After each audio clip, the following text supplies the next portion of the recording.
Well, good evening, ladies and gentlemen, and welcome back to Rainbow Investing, where we examine a spectrum of ideas to increase your long-term wealth.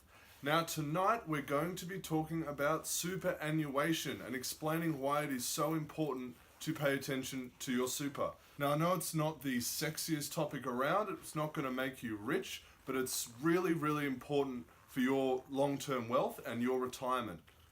And studies show that most people don't actually really understand how super works. So I thought it's really important to make a video and just have a quick chat about what super is, how it works, and how you can make yourself rich using superannuation.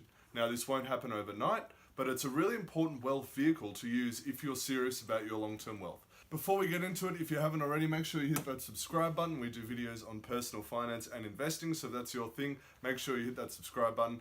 And if you find this video useful or you think that superannuation is important, make sure you leave a like on it too. It really helps me out.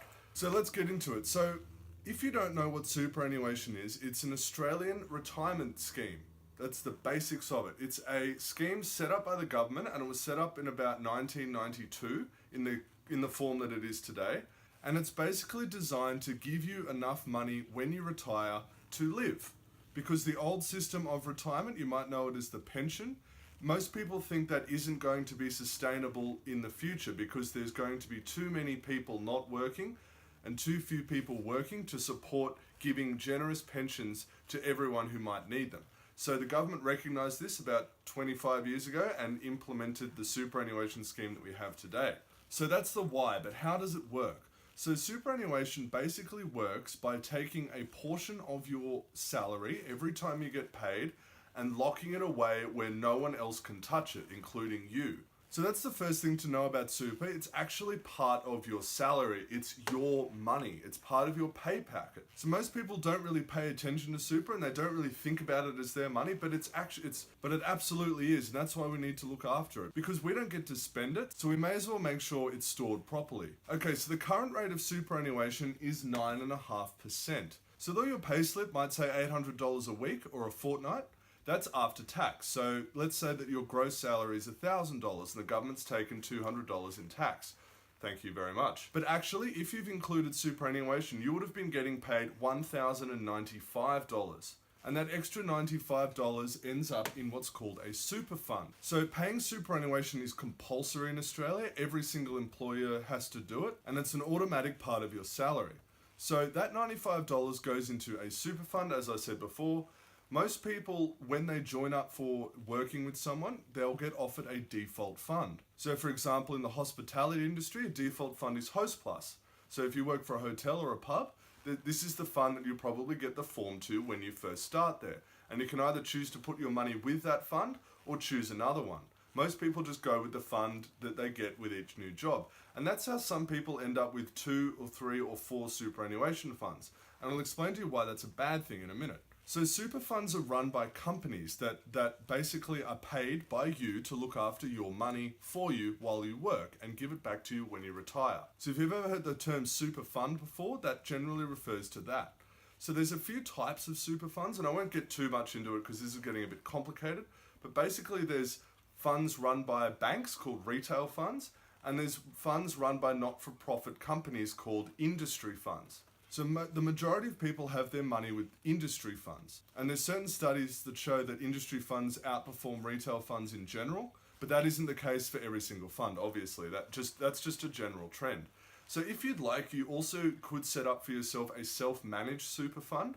But if you have a self-managed super fund, you probably don't need to watch this video because it's a very, very complex process. And to do it, you'll probably have a pretty detailed knowledge of superannuation anyway. So how super funds make their money is when millions of their members are depositing their salary, that 9.5% into their super fund each paycheck, each month or each year, each super fund will take a fee out of your super fund so that you're actually paying them to manage your money.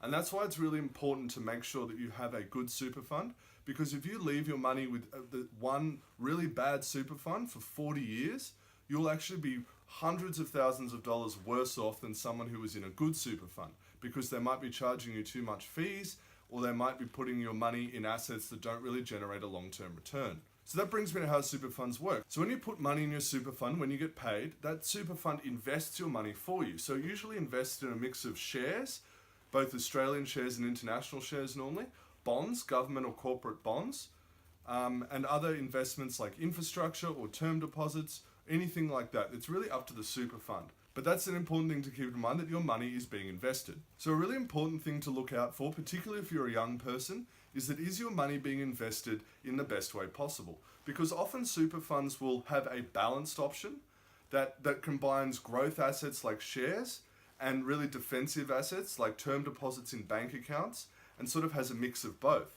But if you're really young, you're much better off putting more of your money in growth assets like shares and less money in bank account deposits. Because we don't need to retire for quite a long time, it doesn't really matter if our money is exposed to the volatility of the share market, because share markets usually go up over the long term and bank account deposits won't really increase that much. They'll only just really match the rate of inflation. So if you're young, it's far better off to pick what's called an aggressive option or a growth option than a balanced option, because you want more of your money in those growth assets like shares, like companies, and less in things like bonds and bank accounts.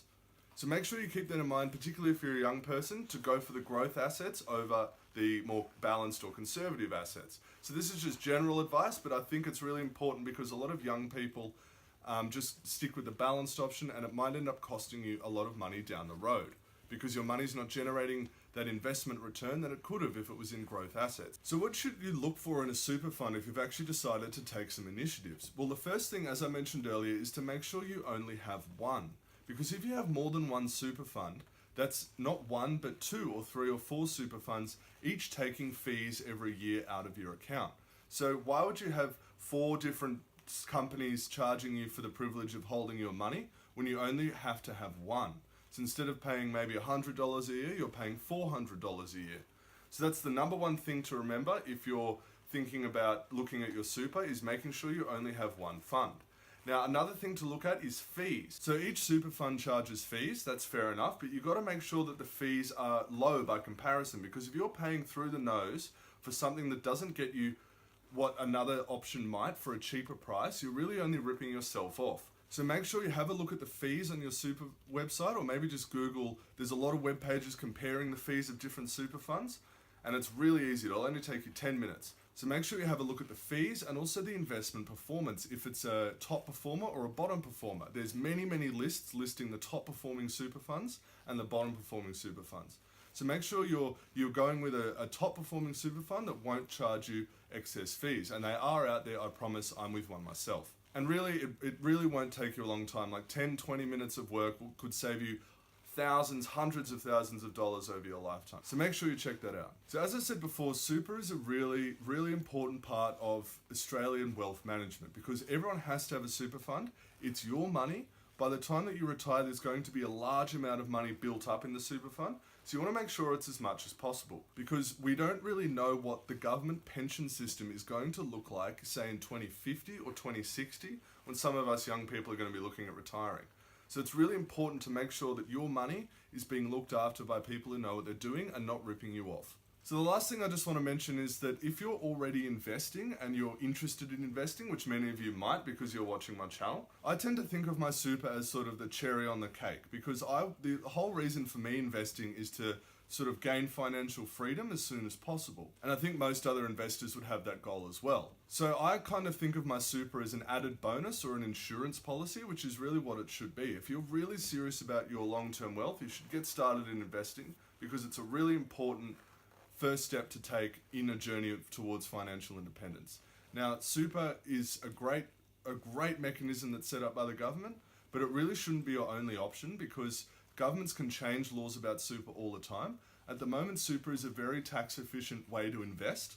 But as I said earlier, you can't pull the money out until you're about 65, or at least reach the retirement age. So I can't go and pull my super out now and buy a car. It's sitting there, it's accumulating wealth, but I'm not allowed to touch it until I've reached retirement age. So you really want to make sure that it's not your only option, because we don't know what the pension's going to be like. I'm not trusting that it's going to be around in its current form forever. That's why I invest outside super. And really, if you're thinking about investing, that's really a priority as well. But if investing isn't your thing, make sure for at least that you look after your super, because it might be the only thing we have when we retire. Alright guys, thanks so much for watching. I really appreciate it. If you liked this video, make sure you leave a like on it. It really helps me out. As I said earlier, I will be back with some more videos soon. But for now, good night.